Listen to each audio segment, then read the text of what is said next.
Jadi di video kali ini kita akan melihat rutinitas saya dalam membersihkan hewan-hewan peliharaan saya, yaitu biawak. Saya itu kalau pelihara biawak itu jarang saya handle atau saya pegang-pegang atau saya mainin. Biasanya saya itu kalau pegang itu paling cuma jemur atau pembersihan kandang gini aja. Kalau untuk pemberian pakan atau saya kasih makan sendiri, biasanya saya itu cuma taruh di kandangnya gitu aja. Kalau pembersihan kandang kayak gini tuh biasanya saya itu lakukan 5 hari, kalau nggak 1 minggu sekali, untuk menjaga kesterilan kandangnya teman-teman. Karena kalau kandang biawak ini kotor, dia itu mudah terserang penyakit kayak pilek, pencernaan, kutu-kutu dan juga berbagai macam parasit lainnya. Mungkin stereotipnya itu biawak itu hewannya itu agak kemproh atau hewannya itu suka banget di daerah-daerah yang kotor. Kita akan lihat kandang biawak saya. Ini dia, bisa kalian lihat di belakang ini.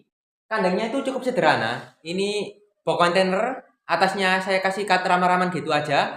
Saya kasih lampu UV atau lampu khusus reptil karena air-air ini tuh hujan teman-teman. Jadi saya itu nggak sempet untuk menjemur biawak-biawak ini. Jadi saya kasih lampu UV ini aja biar dia itu menjemur sendiri di kandangnya. Saya itu punya 3 ekor biawak, bisa kalian lihat di sini. Bisa kalian perhatikan kan di sini. Ini adalah kandang-kandang yang atas-atas itu adalah kandang-kandang biawak saya. Bawah-bawah ini itu semuanya itu ular piton reticulatus. Ini ada beberapa yang hasil rescue, ada yang beberapa yang saya pelihara teman. Ya ini untuk edukasi teman. Ukurannya gede-gede. Oke, kita akan lihat yang paling atas. Yang paling atas ini Varanus dorianus. Dia udah saya pelihara sekitar 3 bulan ini. Tapi karakternya itu masih jampi dan labil. Dan yang bawah ini biawak yang paling lama yang saya pelihara, Varanus jobiensis, namanya si Sombro. Dan si Sombro ini tuh udah saya pelihara sekitar 4 tahun dari dia itu mulai babyan. Tapi karena saya itu jarang handle dan ya saya pelihara biawak ini paling cuma saya kasih makan gitu aja. Kalau enggak ya saya jemur. Dan yang samping ini ada Varanus Rainer goneteri. Sekarang namanya udah direvisi jadi Varanus tanimbar. Karena yang saya punya ini lokality tanimbar teman-teman. Kemungkinan dia itu berasal dari spesies Varanus tanimbar ya, bukan dari Varanus Rainer goneteri. Jadi ada beberapa revisi juga di taksonominya. Oke, bisa kalian perhatikan kan, ini kandangnya mau saya bersihkan karena udah bau ini.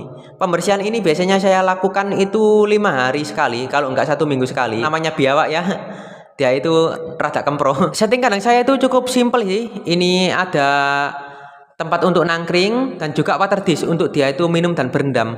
Saya sendiri bukan tipe orang yang pakai alas sih, karena menurut saya agak ribet juga di pembersihan. Kita tinggal memandikan si biawak-biawak ini. Saya akan rendam dulu biawaknya, nanti saya jemur. Perendaman pada reptil ini hampir mirip kayak kita itu mandi teman. Jadi untuk pembersihan juga, kadang juga saya kasih sunlight atau sabun-sabun. Nanti juga saya gosok juga kulit-kulitnya untuk membersihkan parasit-parasit atau membersihkan kotoran-kotoran yang ya nyelip di antara kaki-kakinya. Varanus